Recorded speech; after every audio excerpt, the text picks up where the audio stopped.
Robert. Coach, You doing? look forward to doing a pregame interview with you. Yeah, let's go. Well, Bob, I guess first of all, just what have the last few days been like for you and for this program?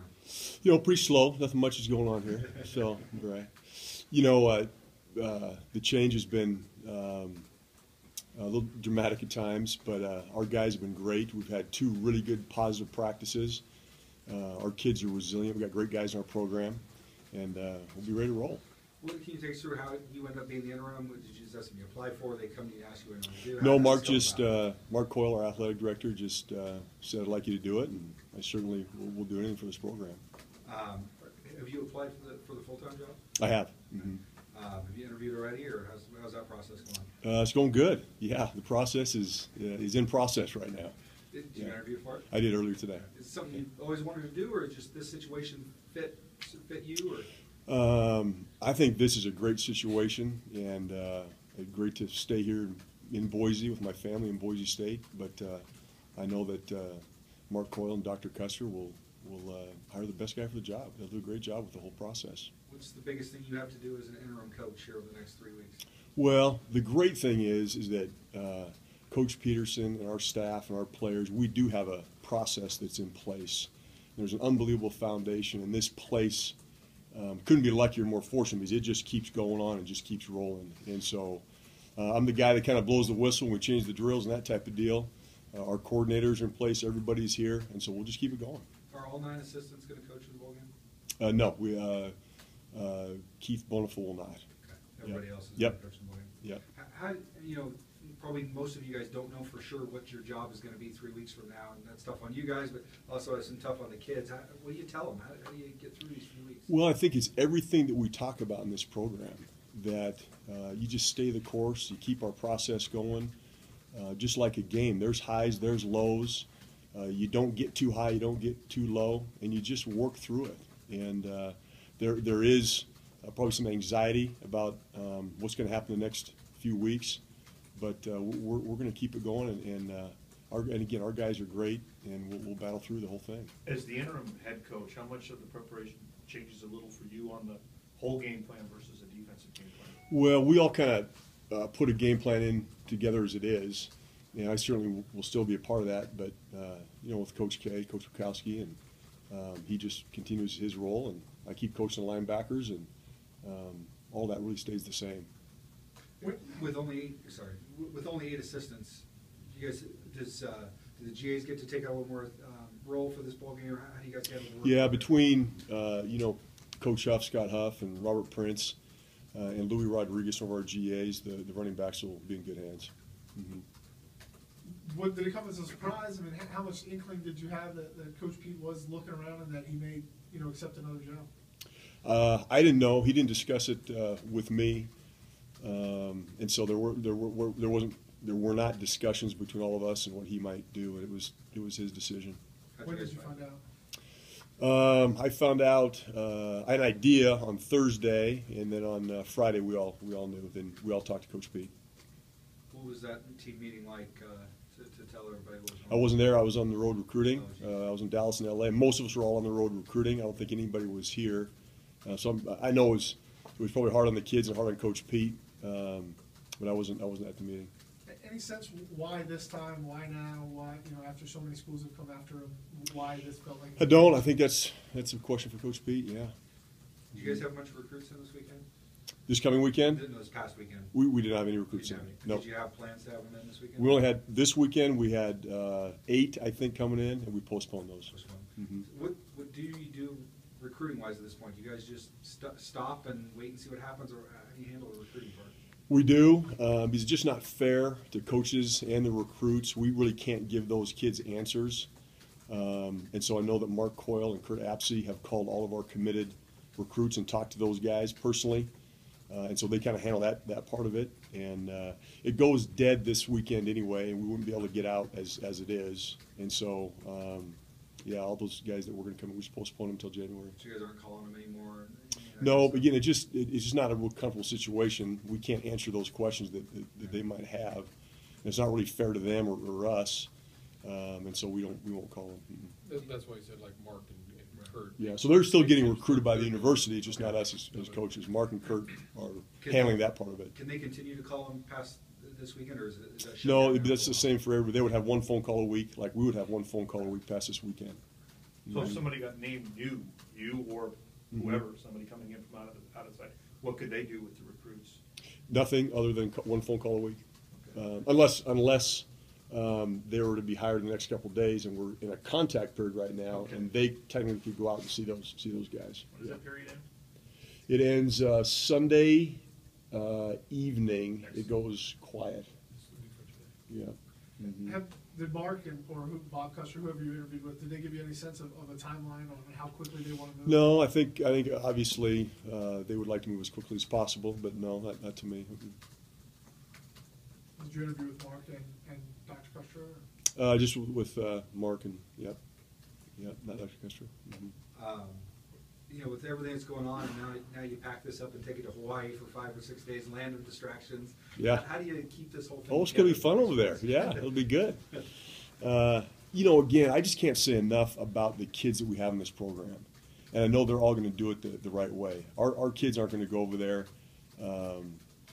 and be distracted by. I mean, there's going to be the natural distractions. They'll have time to go to the beach and have fun, but when it comes time to practice and focus, they're going to do that regardless, and that's what they've done all year. That's what this program is all about. I don't anticipate that being any different than the way it's been. Obviously frustrating season, didn't obviously meet the expectations you had, and, disappointment of the coach leaving, but to have it finish this way and get to go to Hawaii and play a quality team and kind of end on a high note, I guess just your thoughts on that. No doubt. Certainly 8-4 at Boise State is not as good as maybe some other places. But we got a chance to win 9 games, which many teams in the country would like. Go to a great bowl game. I know we'll play a very good opponent.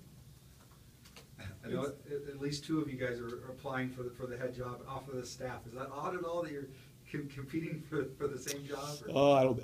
We got such a great bunch of guys, and we're all very good friends. And if I don't get her, somebody else does. And hey, that's great. More power to them. And we're all just supporting each other, and we really are. We have a really tight knit group of guys who we love being around. And if it's not me, it'll be a great person. No opponent's been named, but it sounds like it's going to be a Pac-12 team. Have you guys found out the opponent? We do know, but we just aren't allowed to. Oregon State is what everybody's reporting. Yeah, I'm not sure who that might be. Jay talked about playing a Pac-12 team to end the season after playing a Pac-12 team to start the season, and sort of maybe bringing this whole thing full circle. Yeah.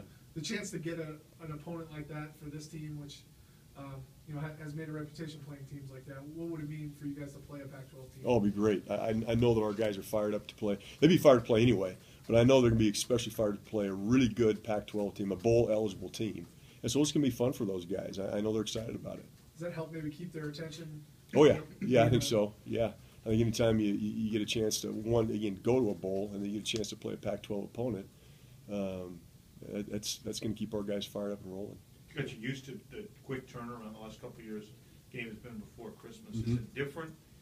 I know you've been with other schools. If you get a late January game versus one that's before Christmas, less A practice. late January game? Yeah, late December December, early game? January, late Yeah. December. Not too much. Now we go into finals, and so we got to work around finals a little bit and make sure our kids finish strong there, which they will. I think you're technically allowed 15 practices for a bowl game. We will, regardless really of where that date would be, we wouldn't take the 15 anyway. We haven't since I've been here any other places. And so it's really just the same preparation regardless of the time, whether it's a little bit earlier or a little bit later. Obviously, the basketball team's over there. Will you guys try to go to those games and sort of take advantage Yeah, of that? I have not seen a schedule yet, and what we're doing. We finished practice today, and so we're all putting that together right now. Now, the head guy for a few days, you got to answer the tough questions. So, Joe Southwick, what's his status for the bowl game? I would tell you if I know. I know that Joe's probably going to play. I mean, he practiced today. Obviously, every day he's getting a little bit better, so I certainly anticipate him playing. I couldn't tell you right now starting or how many reps or all that. Do you guys, there's so much talk of Hawaii, New Mexico. Mm-hmm. Did you guys have a preference as a program where you wanted to play? No, and we kind of know that a lot of that is out of our hands, and we just had great faith in our administration will get us to the best possible place, and we certainly are. Is there anything you're gonna change? I mean, obviously you guys have had a plan in place for a long time, but now that you're the head coaches, is there one or two things that you'd like to? Oh yeah, we'll go to the wishbone now. So we'll, no, we guys, and you guys know this. We have such a great process in place that nothing is going to change. Nothing would change in the short time before a bowl game. No. Mm-mm. You'll be the guy on game day making those decisions about fourth down, kicking field goals, things like that. Yeah, that'll be fun. Let's go. Yeah, You looking forward to that? yeah. I think anybody always looks forward to new challenges, and it'll be fun to lead this great group of guys in a bowl game. Have you been a head coach in any game at any level, or is this number one? Only in my mind I've been a head coach. So, no, I've not.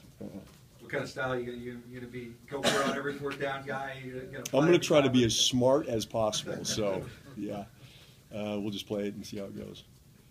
What have the last few days been like for you personally, you know, with the coaching and the bowl game? A lot has happened. What's it been like for you personally? You know, really, I mean this honestly, it's just part of our profession.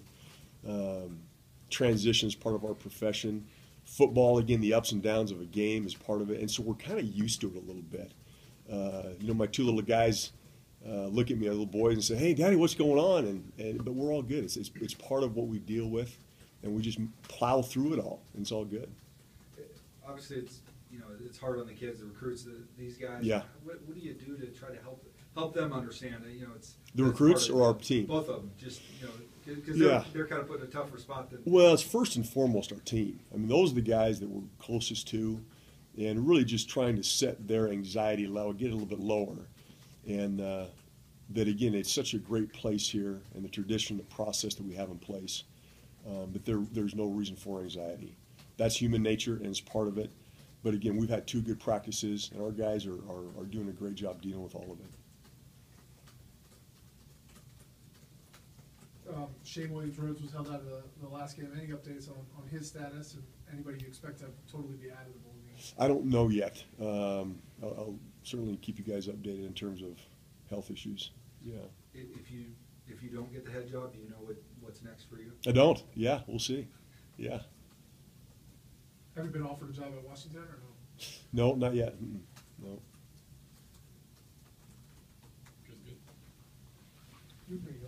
Yeah, thanks, Bob. Good. Thank you, guys. Appreciate it. Appreciate it.